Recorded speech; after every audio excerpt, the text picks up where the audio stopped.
kami akan membentangkan forum kami yang bertajuk Rasul disanjungi, Sunnah diteladani.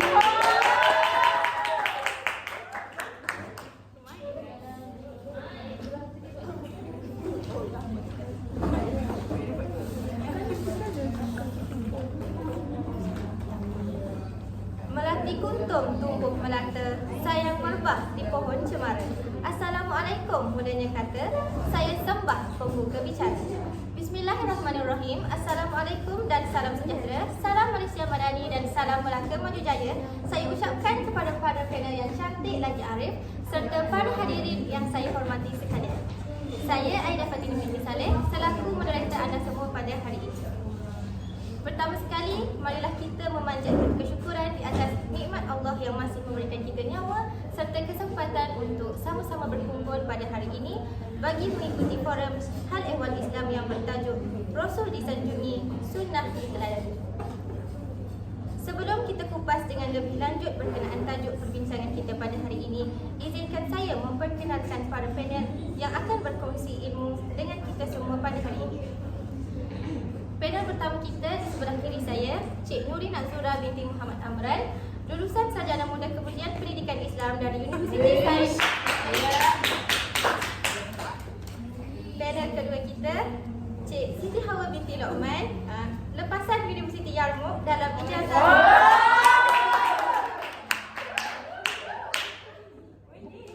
Dan panel terakhir kita, Cik Amal Auni binti Azmi dari Universiti Al-Azhar.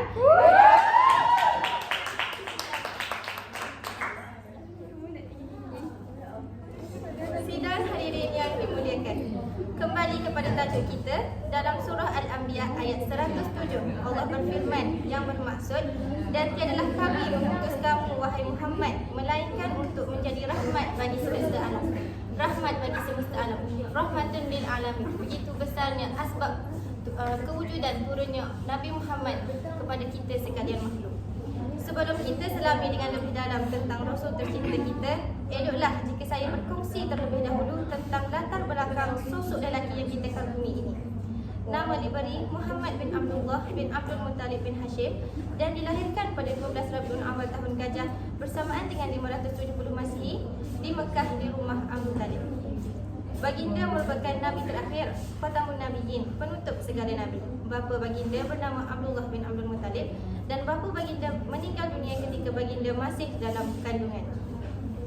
Ibunya pula bernama Aminah binti Wahab dan telah meninggal dunia ketika Nabi berusia 6 tahun. Setelah itu, Nabi dijaga oleh datuknya Abdul Muttalib dan seterusnya setelah meninggalnya datuk baginda dijaga oleh bapa saudaranya Abu Talib dan telah mengikut bapa saudara ke berbagai-bagai negara atas urusan perniagaan. Pada usia 25 tahun, Nabi berkahwin dengan Siti Khadijah dan pada usia 40 tahun, Nabi Muhammad menerima wahyu pertama dari Allah melalui perantaraan malaikat Jibril di Gua Hira. Rasul meneruskan perjuangan dakwah baginda sehinggalah beliau wafat ketika berusia 63 tahun. Allah Subhanahu wa taala berfirman dalam surah Al-Ahzab ayat 21 yang bermaksud, demi sesungguhnya adalah bagi kamu pada diri Rasulullah itu contoh ikutan yang baik, iaitu bagi orang yang sentiasa mengharapkan keredaan Allah dan balasan baik hari akhirat, serta ia pula menyebut dan mengingat Allah banyak-banyak dalam masa susah dan senang. Hadirin sekalian, terlalu banyak sifat terpuji Rasul junjungan kita iaitu Nabi Muhammad SAW yang tercatat dalam sirah dan disebut di dalam Al-Quran yang boleh jadikan teladan untuk umat Islam. Antara sifat Rasulullah yang kita boleh ikuti ialah Rasul dikenali dengan gelarannya yang famous iaitu Al-Amin, iaitu orang yang amanah. Rasul ini amanah terutamanya dalam urusan perniagaan. Nabi terkenal sebagai seorang yang tidak berbohong semenjak baginda tidak diangkat menjadi Nabi lagi. Meskipun memiliki kekuasaan sebagai pemimpin umat Islam, Rasulullah hidup dengan sederhana. Beliau tidak mencari kekayaan atau kemewahan duniawi, tetapi hidup dalam keadaan cukup dan bersahaja. Rasulullah SAW juga dikenali sebagai sosok yang sangat bijaksana, sabar, penyayang dan penuh kasih sayang. Baginda mengajarkan nilai-nilai keadilan, kebenaran dan perdamaian. Baginda juga mengajarkan pentingnya berbuat baik terhadap orang tua, anak-anak yatim dan kaum miskin. Baiklah, nampak para panel kita dah tak senang duduk. Tak sabar soalan forum kita pada hari ini. Oleh itu, marilah kita beralih kepada panel satu kita, Cik Nurin. Cik Nurin, pada pandangan Cik Nurin, bagaimanakah akhlak dan sunnah baginda sebagai qudwah hasanah serta contoh kisah akhlak baginda dalam aspek akidah yang boleh dijadikan pengajaran kepada kita semua? Baiklah, terima kasih kepada Cik Aida, moderator kita pada hari ini. Terima kasih di atas peluang yang diberikan untuk menyampaikan, untuk memberi perkongsian bersama ahli peneliti yang hebat daripada Institut Pengajian Tinggi. Jadinya forum ni kita santai-santai lah kan, kita sembang santai macam antara kawan dengan kawan. Oh ya. Allah berfirman dalam surah Al-Qalam ayat yang keempat yang bermaksud, dan bahawa sesungguhnya engkau Muhammad mempunyai akhlak yang amat mulia. Betapa agungnya sifat pribadi Rasulullah sehingga Allah menceritakan sifat-sifat Rasulullah dalam Al-Quran. Aisyah juga menjelaskan dalam hadis riwayat Muslim, akhlak Nabi SAW adalah Al-Quran.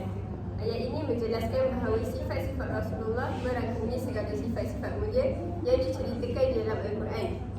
Banyak sifat-sifat terpuji yang Rasulullah ajarkan, tunjukkan kepada kita, antaranya ialah tolong-menolong, baik hati, jujur, amanah, bijaksana dan lain-lain. Bercakap pasal akidah ini, akhlak dan akidah mempunyai hubungan yang sangat rapat, tidak dari jauh. Dalam Islam, akhlak yang baik adalah cerminan daripada keimanan dan kepercayaan yang teguh kepada Allah SWT. Macam mana akidah kita, macam itulah akhlak kita. Akidah kita baik, akhlak kita baik. Akidah kita buruk, begitulah sebaliknya. Tidak seperti iman sekiranya kita tidak mempraktikkan akhlak atau tingkah laku yang baik dalam menjalani kehidupan seharian kita. Ini kerana iman bermaksud percaya dengan hati, mengaku dengan lisan dan beramal dengan anggota. Ini dapat dibuktikan dengan sabda Rasulullah SAW, orang mukmin yang paling sempurna imannya ialah mereka yang paling bagus akhlaknya. Hadis riwayat Muslim. Dengan ini kita dapat memperbaiki hubungan antara kita dengan Allah sekiranya kita lebih bertakwa kepadanya. Terdapat banyak kisah yang dapat diceritakan. Antaranya ialah kisah yang menunjukkan betapa agungnya pribadi baginda ialah ketika baginda menghadapi ujian dan cabaran. Sungguh tabahnya Rasulullah saat kehilangan orang-orang yang dicintainya sejak dari zaman kecil lagi. Nak cerita kita punya ujian yang kita terima ni, besar lagi ujian Rasulullah terima. Mendapat banyak tentangan daripada orang-orang musyrik ketika menyampaikan dakwah. Namun beliau tetap bersabar dan menghadapi ujian tersebut dengan keteguhan iman, mengajarkan umatnya tentang pentingnya kesabaran dalam menghadapi ujian hidup. Tak sekalipun Rasulullah berpaling dari ajaran Allah kerana sesungguhnya Allah Maha Berkuasa lagi Maha Mengetahui. Ada juga kisah mengenai Rasulullah SAW dan Zaid bin Harithah yang mencuba menyampaikan risalah Islam kepada pemimpin suku Taif. Mereka menolak dengan sebenar-benar tolaknya. Mereka melempar batu kepada Rasulullah sehingga berdarah. Dalam keadaan terluka dan tertekan, Rasulullah SAW tidak mengutuk atau mengutuk penduduk Taif, meskipun ia memiliki kuasaan untuk melakukannya. Sebaliknya, beliau memohon ampun kepada Allah SWT. Ketika malaikat Jibril datang berkata ini membantu Rasulullah, Rasulullah cakap, tak apa, aku berharap bagi Allah semata-mata. Rasulullah SAW menunjukkan ketabahan, kesabaran dan keikhlasan dalam menghadapi penolakan dan siksaan yang dialami. Kisah ini mengajarkan kepada umat Islam tentang pentingnya mempertahankan iman dan kesabaran dalam menghadapi cubaan dan penolakan, serta mengandalkan Allah SWT sepenuhnya dalam segala situasi.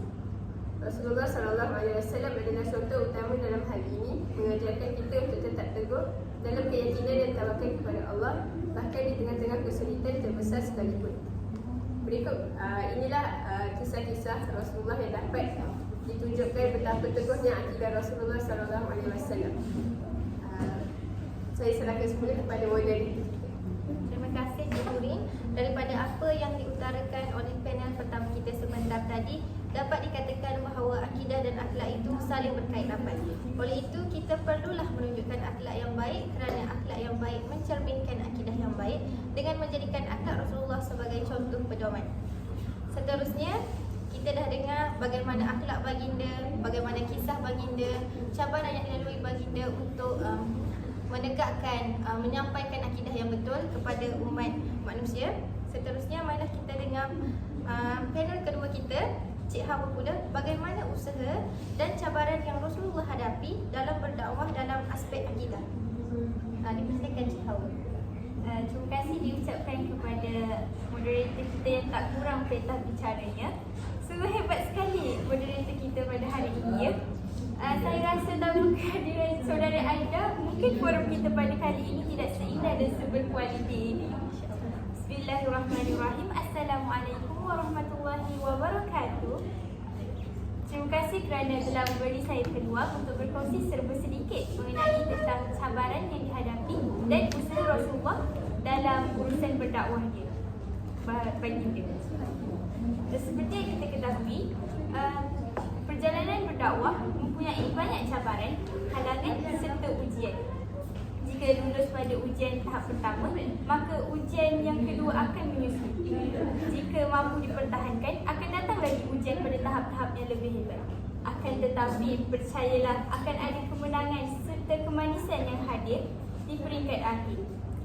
Hadirin sekalian, pada hari ini kita akan membincangkan tentang usaha dan cabaran Rasulullah semasa berdakwah dalam aspek akidah, fiqh salat dan juga sirah. Jadi tanpa melengahkan masa lagi, marilah kita mengambil tahu dan mengulas sedikit cabaran dan usaha Rasulullah ketika berdakwah dari aspek akidah. Jadi seperti yang kita tahu, semasa berdakwah Rasulullah ni menempuh banyak cabaran. Antaranya dia mendapat penentangan yang hebat daripada orang musyrik. Rasulullah menghadapi penentangan yang kuat daripada orang musyrik Mekah yang tidak mahu menerima ajaran tauhid.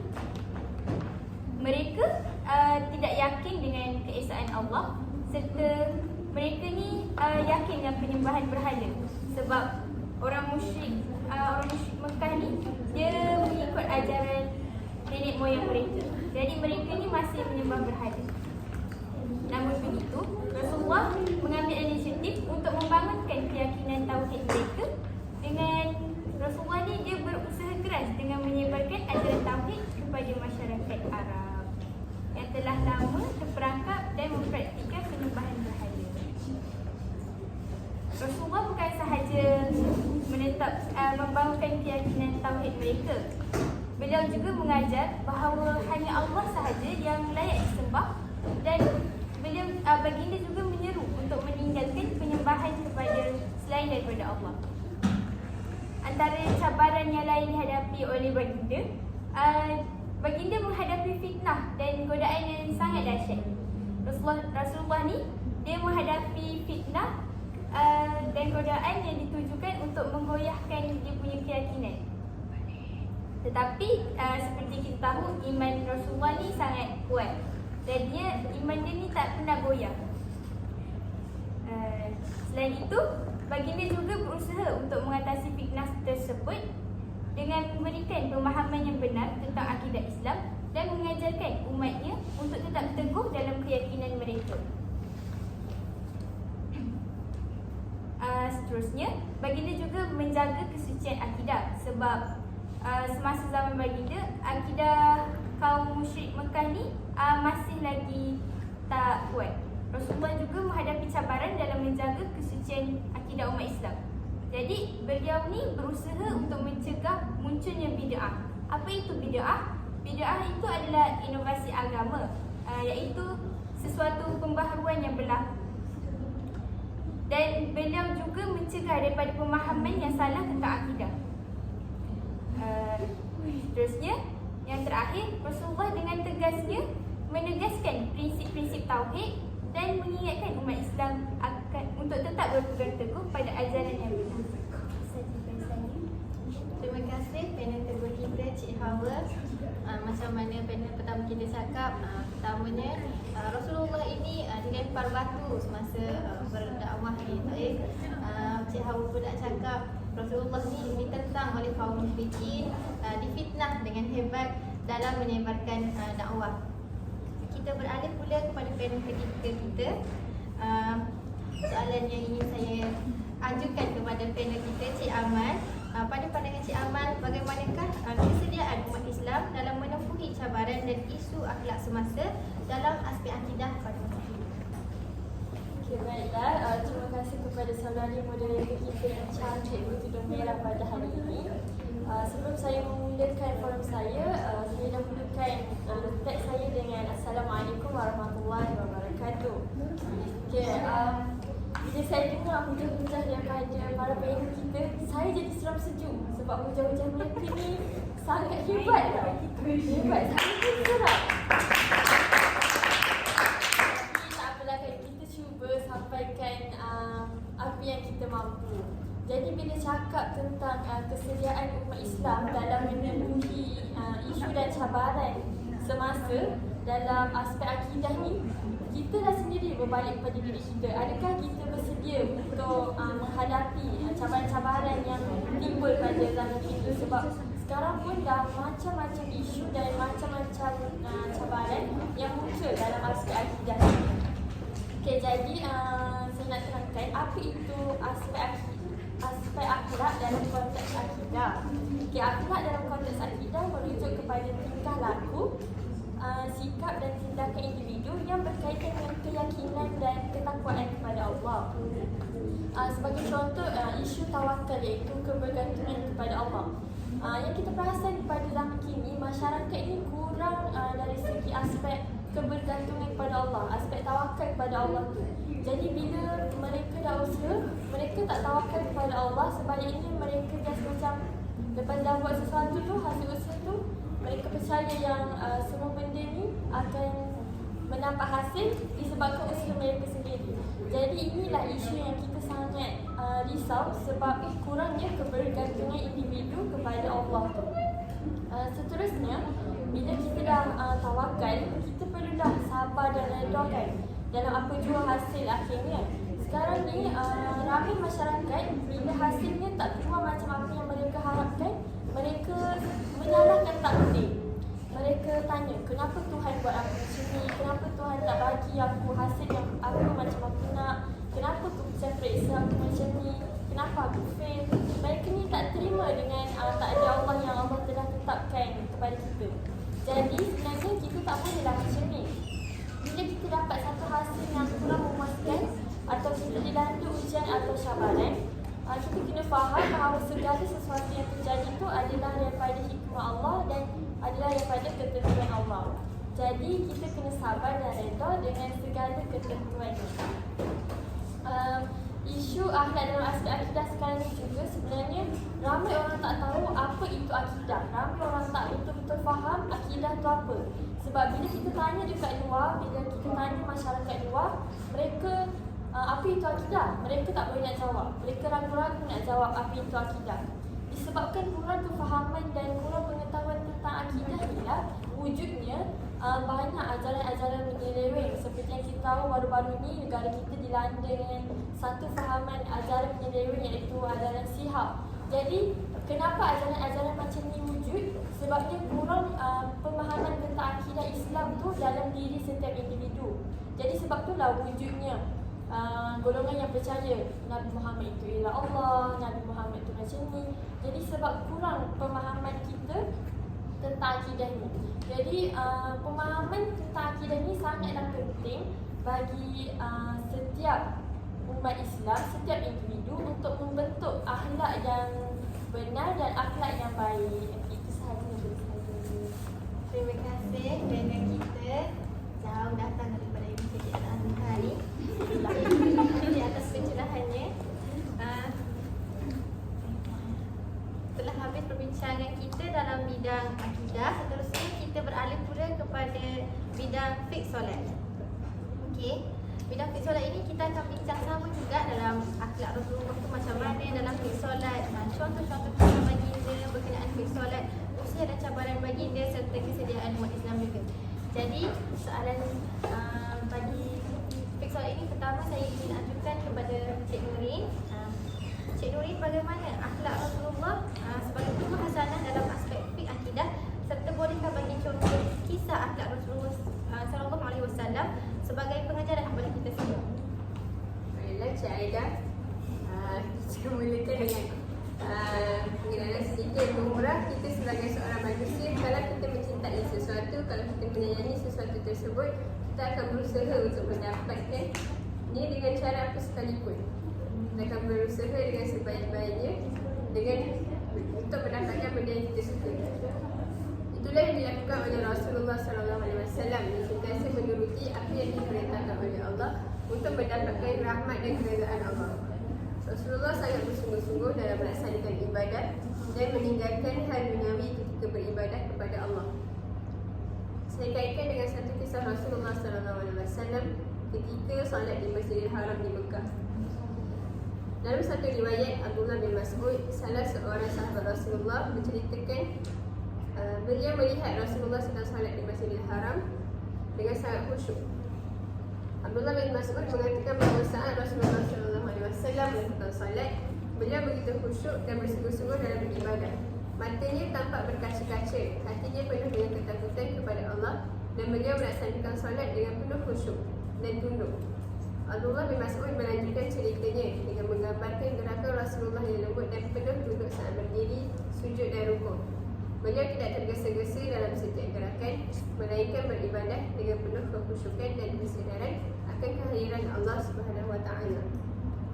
Dalam riwayat Abu Dawud yang bermaksud, aku melihat Rasulullah SAW sedang solat dan dalam nadanya terdengar bunyi seolah-olah seperti mendidihnya periuk yang menangis. Nak cakap dekat sini, walaupun Rasulullah itu kita tahu dia kekasih Allah, kita tahu baginda merupakan insan yang sangat disayangi oleh Allah. Beliau seorang yang maksum dan tak ada dosa pun, tapi beliau masih khusyuk beribadah kepada Allah, memohon keampunan, memohon permintaan daripada Allah.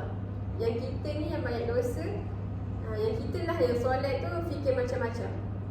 Kita contoh kita baru beli beg Gucci, kita balik rumah kita solat, memang ternyang sampai habis. Nak esok nak keluar pakai beg ni lah, nak pakai dengan baju ni lah, macam tu lah. Kita yang banyak dosa ni, yang tak berusaha, kita berusaha, tapi kita tak nak cuba untuk membuang perasaan tersebut. Malah Rasulullah yang lebih khusyuk solat kepada Allah. Kisah ini daripada kisah tadi menggambarkan betapa Rasulullah sangat menghargai ibadah solat sebagai usaha untuk mendekatkan diri kepada Allah. Kekhusyukan beliau dalam solat, itulah yang kita kena ikut. Sebab itulah boleh dikaitkan dengan Rasulullah sebagai kedua hasanah, iaitu contoh teladan utama bagi umat manusia. Rasulullah SAW mengajarkan pentingnya menghadirkan hati dan fikiran sepenuhnya dalam setiap ibadah, sehingga ibadah tersebut bukan hanya sekadar rutin harian, tapi juga merupakan usaha untuk kita mendekatkan diri dengan Allah. Itu sahaja daripada saya mengenai fiqh solat. Seterusnya kepada Cik Aida. Terima kasih panel pertama kita. Sebagaimana Cik Nuri telah terangkan, Rasulullah ni dalam bidang fiqh solat, baginda rajin beribadah, tinggal perkara-perkara dunia, sangat khusyuk melakukan ibadah. Tak seperti kita sekarang ni, beli barang baru sikit dah lagu dah. Ingat benda-benda tu. Jadi walaupun kita tak mampu nak beribadah sekhusyuk Nabi, tapi cubalah sedaya upaya untuk memperbaiki ibadah-ibadah kita supaya kita ni mendapat rahmat, kebahagiaan dari Allah Subhanahu Wa Taala. Seterusnya ingin saya ajukan soalan kepada panel kedua kita, Cik Hawa. Cik Hawa, pada pandangan Cik Hawa lah, mengikut ilmu-ilmu yang telah dipelajari yang ada di dada, Cik Hawa boleh kongsikan bagaimana usaha dan cabaran Rasulullah dalam dakwah dalam aspek fiqh solat. Oh, tentu saja boleh Cik Aida kita ya. Terima kasih ke atas moderator atas persoalan yang telah diucapkan. Okey, sebentar tadi saudari Aida kita telah bertanya mengenai cabaran dan juga usaha yang dihadapi oleh Rasulullah semasa berdakwah dari aspek fiqh solat. Terdapat banyak cabaran yang dihadapi oleh Rasulullah dan usaha Rasulullah. Okey, sebelum tu kita kena tahu apa itu solat. Okey, solat ni menurut bahasa artinya doa. Manakala dari segi istilah pula adalah beberapa ucapan dan perbuatan yang dimulakan dengan takbir dan disudahi dengan salam berserta syarat-syarat yang telah ditetapkan. Okey, jadi apa usaha Rasulullah ni nak betulkan fiqh solat umat Islam dulu-dulu ni kan? Yang pertama, baginda ni dia mengajarkan tata cara solat. Rasulullah berusaha untuk mengajar tata cara solat yang benar kepada umat Islam. Baginda juga memberi petunjuk yang jelas tentang gerakan, bacaan dan cara pelaksanaan solat itu sendiri. Sehinggalah umat Islam ni dia boleh melaksanakan ibadah dengan betul. Selain daripada itu, Rasulullah bukan setakat mengajar tata cara solat ni dekat umat Muslim je, tapi dia juga mengajar cara solat kepada para sahabatnya. Baginda memberikan contoh secara langsung dalam melaksanakan solat dan menjelaskan setiap gerakan dan bacaan yang harus dilakukan. Rasulullah juga mengingati bahawa pentingnya menjaga solat dan melaksanakan dengan khusyuk. Tak bolehlah kita solat tu waktu dia tepat tapi kita tak khusyuk dalam solat tu. Kenalah seimbang. Okey. Tapi dalam Rasulullah mengajar tata cara solat ni, dia juga menghadapi beberapa cabaran, iaitu dia menghadapi penolakan dan resistensi. Apa itu resistensi? Resistensi ni adalah penolakan yang berlaku terhadap benda pembaharuan. Rasulullah ni menghadapi penolakan dan resistensi dari beberapa orang yang dia tak dapat menerima ajaran tentang tata cara solat yang baru. Maksudnya, mereka ni tak boleh terima apa yang Rasulullah ajar. Mereka nak cara solat mereka yang sendiri. Tapi Rasulullah ni dia tetap sabar dan terus berusaha untuk meyakinkan mereka akan pentingnya melaksanakan solat sesuai dengan tuntutan yang diajarkan. Selain itu, baginda juga menghadapi perlawanan. Perlawanan ni bukan baginda yang berlawan. Maksudnya Rasulullah ni dia menghadapi perlawanan daripada mereka yang tak nak terima ajaran tentang perubahan dalam praktis solat. Mungkinlah ada beberapa orang yang enggan meninggalkan praktik-praktik yang salah atau tradisi yang tidak sesuai dalam ajaran Islam. Jadi Rasulullah ni dengan bijaksana, lepas tu dia sabar menghadapi perlawanan ni untuk terus menyampaikan pesan pentingnya dalam melaksanakan solat dengan benar. Lepas tu Rasulullah ni usaha lain dia membangunkan kesedaran dan kepentingan tentang solat. Rasulullah juga berusaha membangunkan kesedaran dan juga kepentingan dalam melaksanakan solat secara konsisten. Maksudnya baginda ni dia beritahulah kat umat dia tentang penjelasan tentang manfaat. Lepas tu kenapa kena dirikan solat ni, apa impact positif yang kita dapat masa kita buat solat ni kan dalam kehidupan seharian.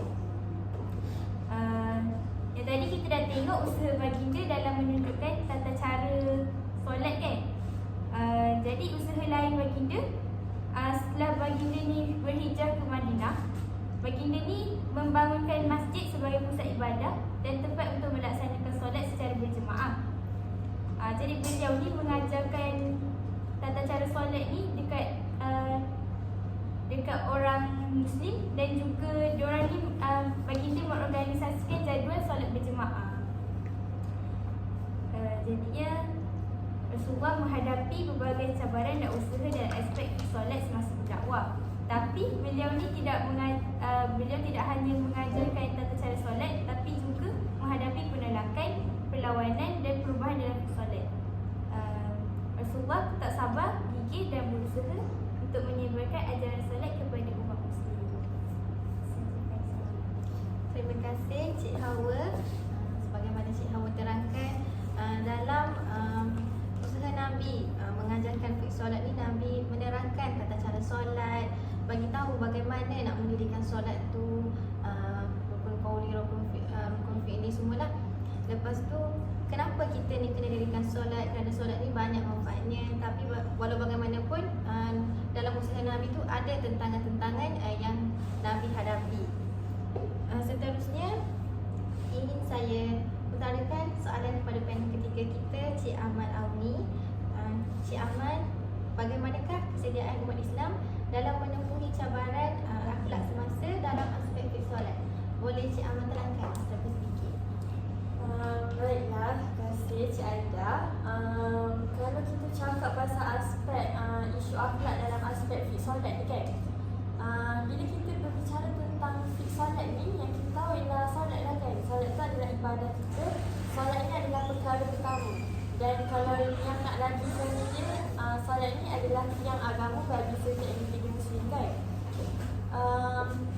Kalau kita tak solat ni, tak ada bezalah kita dengan agama lain. Sebab yang uniknya agama Islam ni, solat dia tu istimewa sedikit. Dia ada satu bonding kita dengan Tuhan kita bila kita solat tu. Jadi isu-isu dan cabaran yang wujud dalam sekarang ni, yang kita perasan golongan muda sekarang, tak kisahlah golongan muda, dan ia juga ada pada golongan tua ni, solat dia on off, solat dia kadang solat, kadang tak solat. Kadang subuh solat, zuhur sebab macam aku nak pergi lunch dah lapar, so mereka tak solat. Jadi isu ni lah yang wujud dekat negara Malaysia dan malah dekat negara-negara luar pun sebenarnya isu ni wujud. Jadi kalau kita tengok daripada isu solat ni kan, kita boleh cakap yang adakah umat Islam ni bersedia kalau nak menghadapi cabaran-cabaran yang lebih besar lepas ni berkaitan dengan fiqh solat. Jadi kalau pada pendapat saya, kesedaran dan kesediaan umat Islam tu dalam aspek fiqh solat tu sikit lagi, tak banyak lagi yang kita perlu perbaiki. Jadi kalau yang kita nak kaitkan pula dengan isu akhlak kan dalam aspek fiqh solat ni, kalau kita tahu solat ni banyak mengajar kita untuk berdisiplin. Daripada sama ada kita ikut rukun solat tu betul-betul, itu dah ajar kita untuk berdisiplin, untuk ikut juga rukun tu. Kita boleh juga lihat kita ada 5 waktu solat.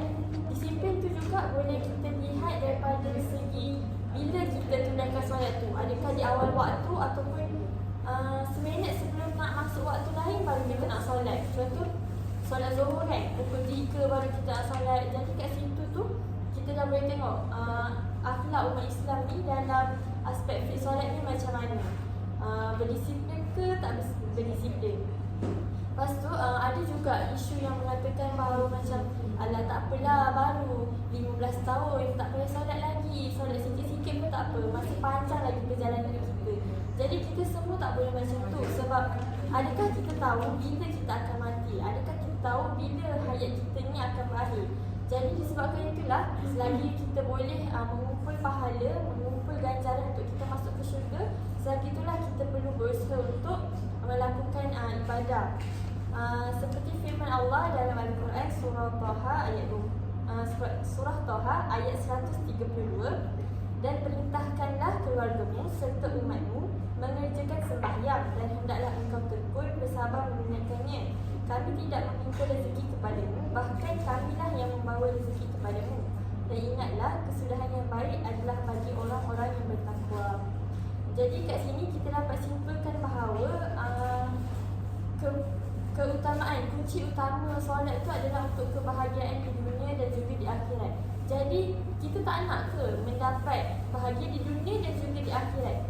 Kita bukan sahaja bila kita solat ni, bukan sahaja kita dapat bahagia di dunia, tapi kita juga dapat ganjaran-ganjaran ke akhirat itu untuk kita masuk ke dalam syurga. Jadi solat ni orang cakap macam membazir masa lah, solat baik aku buat benda lain. Tak, sebenarnya benda tu adalah sangat salah. Sebenarnya solat ni lah mengajar kita untuk mencari keberkatan masa tu. Sebab dikala sibuk macam mana pun kita, dikala kita tak ada masa macam mana pun, ada macam-macam inisiatif. Contohnya kalau kita sedang bermusafir, kita boleh solat jamak kosong. Jadi benda-benda tu semua adalah untuk melatih kesediaan dan kesediaan umat Islam untuk menghadapi cabaran-cabaran berkaitan dengan solat ini. Ada dapatan juga daripada kajian Sharifah Nur pada 2012 dan juga Syukri Ahmad dan lain-lain pada 2014 yang mendapati penghayatan solat dalam kalangan remaja masyarakat Muslim ni masih rendah. Pelaksanaan solat dianggap tidak penting, di samping solat dianggap sebagai bukan keutamaan. Jadi kat sini kita boleh lihat berdasarkan kajian mereka ni pada 2012 dan 2014 ni, isu-isu tentang solat ni sangatlah berleluasa di negara kita. Jadi kita sebagai umat Islam perlulah bermula daripada diri kita sendiri untuk berdisiplin dan menerapkan nilai-nilai dalam melaksanakan solat kita. Jadi itu sahaja saya. Saya amat bersetuju ya dengan pendapat Encik Amal yang semuanya bermula dengan kita. Kita sendiri kena berdisiplin. Kita sendiri yang kena belajar bagaimana nak jaga solat. Macam Encik Amal cakap, sekarang ramai yang memandang remeh. Ada yang tak solat terus, ada yang solat pada akhir waktu.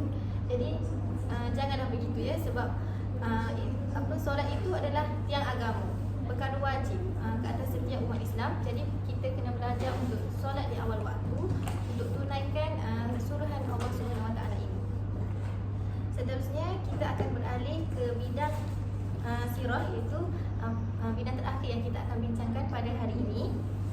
Jadi ingin saya kongsikan tentang akhlak Rasul dalam bidang akidah, tapi soalan itu akan saya ajukan kepada panel pertama kita, Encik Nurin.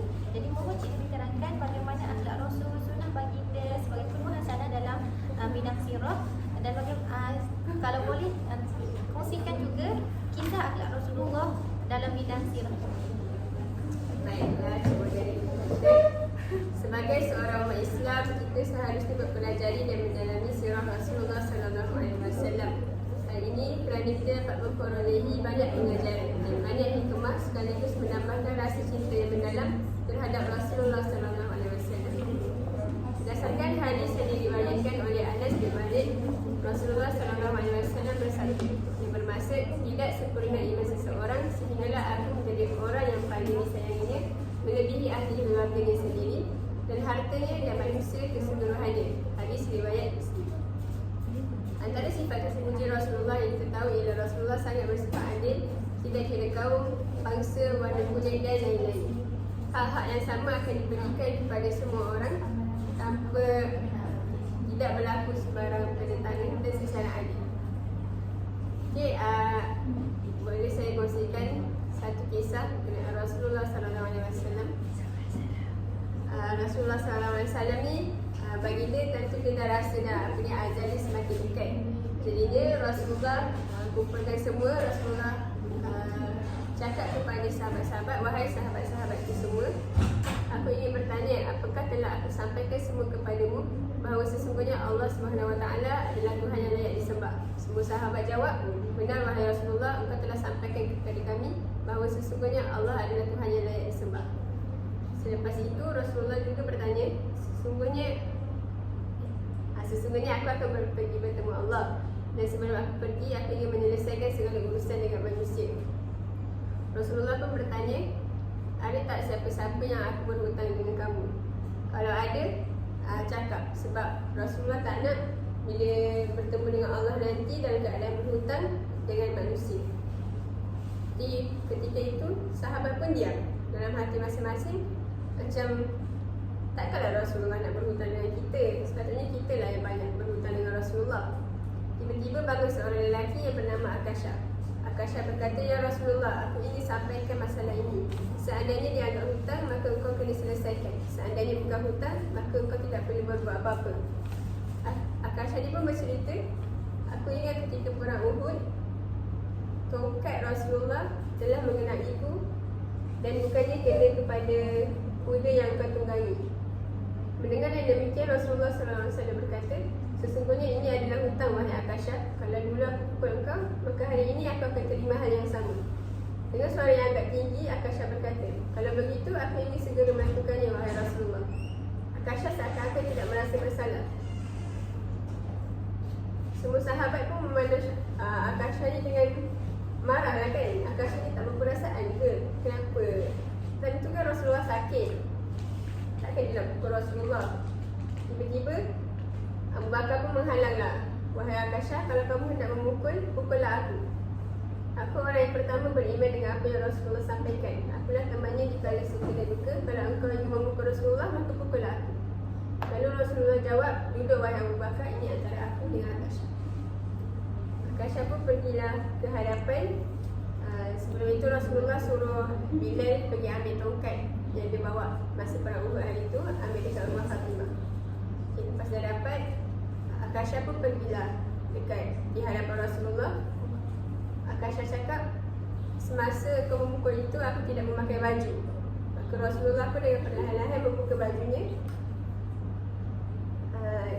Sedang beberapa buah batu terikat di perut Rasulullah. Petanda Rasulullah sedang menahan lapar. Kemudian Rasulullah berkata, wahai Akasha, bersegeralah dan janganlah kamu berlebih-lebihan, nanti Allah akan murka padamu. Akasha terus menghampiri Rasulullah, tangannya memegang tongkat untuk dipukulkan ke tubuh Rasulullah. Rupanya dilempar tongkat itu sambil terus membelot tubuh Rasulullah SAW. Sambil berteriak menangis, Akasha berkata, ya Rasulullah, ampunkanlah aku, maafkanlah aku. Mana ada manusia yang sanggup menyakiti engkau, ya Rasulullah. Sengaja aku melakukannya agar aku dapat merapatkan tubuhku dengan tubuhmu. Kerana sesungguhnya aku tahu bahawa tubuhmu tidak akan dimakan oleh api neraka. Dan sesungguhnya aku takut dengan api neraka, maafkanlah aku, ya Rasulullah. Rasulullah SAW berkata, wahai sahabat-sahabatku semua, kalau kalian ingin melihat ahli syurga, maka lihatlah Akasha. Ini bukan satu kisah yang dikongsikan mengenai betapa Rasulullah sangat adil. Rasulullah tanya, siapa yang ada hutang, cakap dengan dia, supaya dia tidak bertemu dengan Allah dalam keadaan berhutanglah. Rasulullah juga bersifat pemaaf. Kat situ boleh dikaitkan dengan kisah yang diceritakan tadi. Itu sahaja daripada saya. InsyaAllah sungguh menarik ya. Kisah yang dikongsikan oleh panel pertama kita, betapa Rasulullah mementingkan bayar hutang. Rasulullah ini seorang yang adil. Seterusnya ingin saya tanyakan tentang usaha dan cabaran Rasulullah pula dalam menyampaikan dakwah dalam aspek sirah kepada panel kita. Nampaknya terima kasih diucapkan kepada Cik Moderator kita yang sangat aktif dalam mengajukan soalan yang sangat menarik tentang Rasulullah ya. Ya, tapi saya tengok lihat penonton kita pada hari ini semua nampak lemau semua. Jadi disebabkan lemau, saya akan nyanyi sedikit. Jadi tahu kamu semua tidak sabar nak mendengar suara saya. Rindunya daku kepada bumi Madinah takkan terubat walau sudah ziarah. Sekalipun menangis berair mata darah, hati kan tetap rindukan Rasulullah. Berdasarkan lirik lagu tadi, kita dapat tahu yang dia nak cakap ni, kita ni rindu akan Rasulullah walaupun kita ni dah pernah ziarah makam Rasulullah dekat Madinah kan. Jadi macam mana kita nak mengubati rindu kita terhadap Rasulullah ni? Kita bolehlah menelusuri sirah-sirah Rasulullah. Jadinya terdapat pelbagai sirah Rasulullah berkaitan dengan cabaran dan usaha dalam baginda tu berdakwah. Jadi yang pertama sekali saya ingin ceritakan tentang dakwah baginda di Taif. Semasa Rasulullah ni dia berdakwah di Taif, iaitu pada tahun 10 kenabian, iaitu 3 tahun sebelum hijrah. Nabi Muhammad ni dia pergi ke Taif untuk berdakwah. Tapi kaum Quraisy ni dia tidak boleh menerima ajaran baginda. Jadi Nabi Muhammad ni dia menghadapi satu tentangan yang luar biasalah masa tu. Kaum Quraisy ni palaukan baginda. Tapi dalam keadaan yang penuh tekanan tu, Nabi Muhammad ni dia buat keputusan dia telah memilih bandar Taif ni sebagai medan dakwah dia. Jadi yang kedua, selain daripada cabaran tersebut, baginda juga telah kehilangan 2 insan tersayang, iaitu Khadijah, isteri baginda, dan Abu Talib, iaitu bapa saudara baginda. Rasulullah ni sedih sangat waktu tu sebab mereka ni banyak membela baginda sewaktu fasa awal dakwah di kota Mekah. Begitu juga sahabat-sahabat baginda. Sahabat-sahabat baginda ni disiksa, malah ada yang dibunuh oleh orang kafir Quraisy. Dengan hanya sebab mereka ni kerana mereka ni mempertahankan iman mereka. Jadi mereka ni diseksa. Tapi masa malah masa tu, masa Rasulullah ni berdakwah juga, baginda juga pernah dilempar batu sehingga mendapatkan kecederaan sewaktu berdakwah di Taif. Okey, jadinya selain itu, peristiwa seterusnya semasa Rasulullah ni di Madinah, baginda ni melalui beberapa siri peperangan yang besar dengan kaum Quraisy untuk mempertahankan Islam lah kan. Sehingga kan baginda ni kehilangan beberapa orang sahabat disebabkan gugur syahid. Selain itu, baginda turut berdepan dengan pelbagai perancangan jahat golongan Yahudi, Nasrani dan munafik yang sentiasa berusaha untuk melumpuhkan usaha dakwah baginda. Tapi walaupun Rasulullah ni menghadapi cabaran yang begitu luar biasa, namun berkat kegigihan dan kesabaran Nabi Muhammad ni dalam menempuh segala rintangan tersebut, hari ini kita dapat hidup dalam cahaya Islam. Rasulullah ni dia bukan calang-calang pengorbanan yang telah disurahkan daripada Rasulullah ni, sehingga sampai ke hari ini kita boleh memiliki nikmat terbesar dalam hidup kita, iaitu nikmat dan Islam.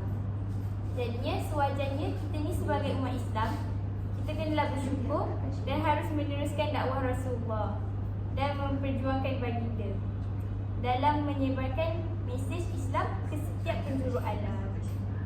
Kita juga patut berasa beruntung sebab kat Malaysia ni kita dapat melaksanakan usaha dakwah secara aman dan terbuka, tak payah pun secara senyap-senyap. Malah kita juga mempunyai pelbagai bentuk sokongan dan kemudahan untuk melaksanakan dakwah.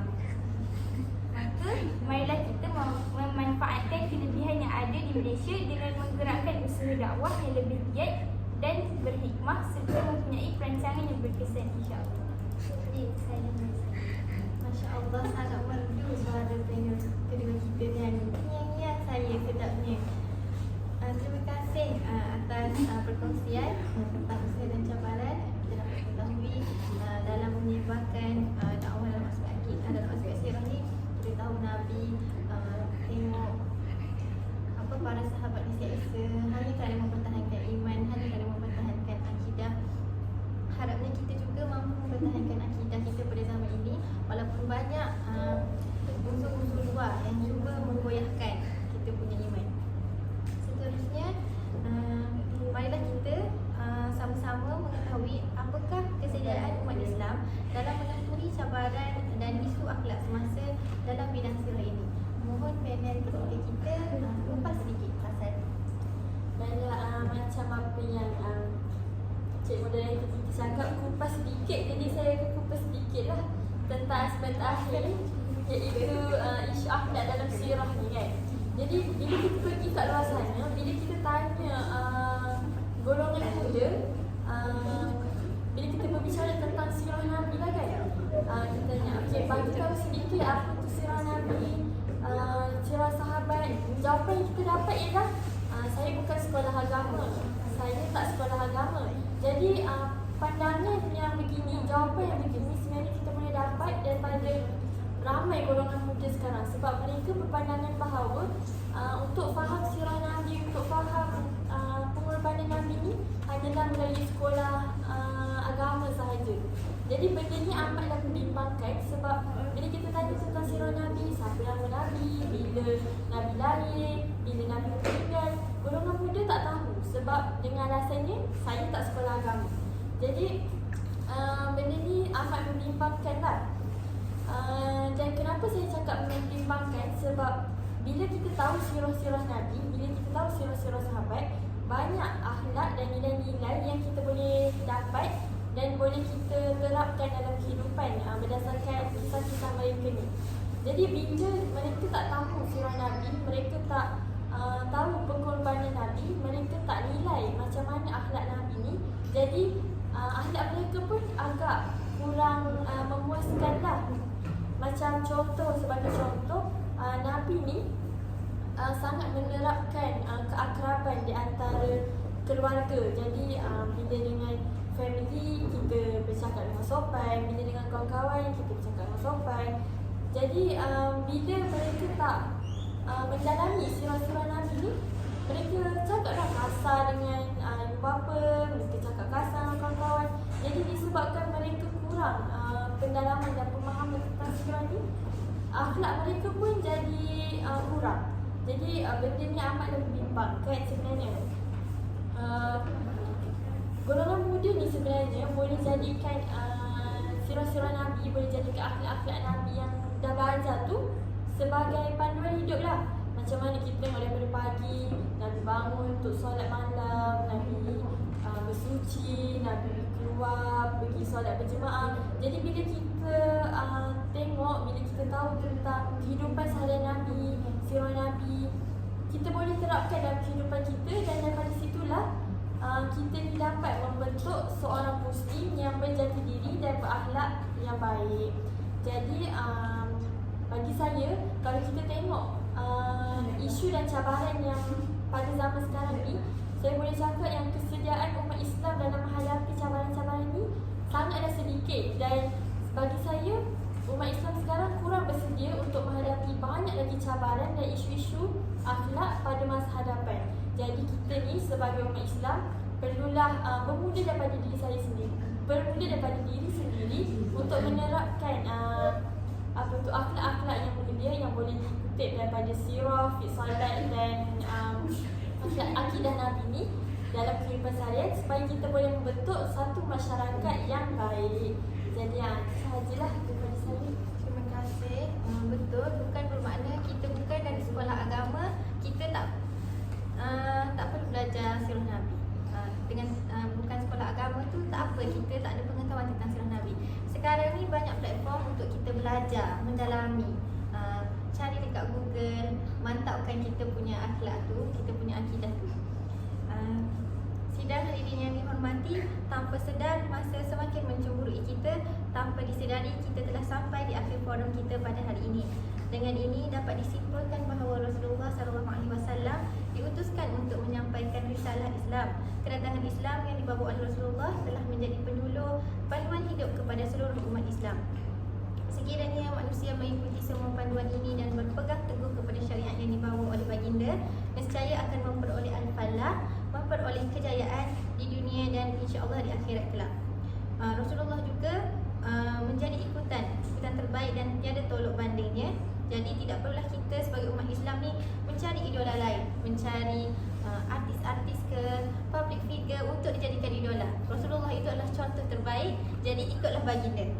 Dalam surah Al-Qalam ayat 4 yang bermaksud, dan bahawa sesungguhnya engkau mempunyai akhlak yang amat mulia. Oleh hal yang demikian, pendengar sekalian, sama-samalah kita memurnikan kembali kecintaan terhadap Rasulullah SAW. Jadikanlah baginda contoh ikutan dalam kehidupan kita sehari-hari. Hidupkan sunnah baginda Rasulullah SAW. Pelajarilah sirah, iaitu perjalanan hidup baginda, supaya kita lebih mengenalinya dan lebih mencintai baginda hari demi hari. Tidak malukah kita mengakui diri ini sebagai umat Muhammad, sedangkan hidup kita ini sentiasa meminggirkan sunnah baginda, asing dengan akhlak yang ditunjukkan baginda, lupa pada pesanan-pesanan baginda. Akhir kalam, besar harapan semoga forum hal ehwal Islam kita pada hari ini boleh mendapat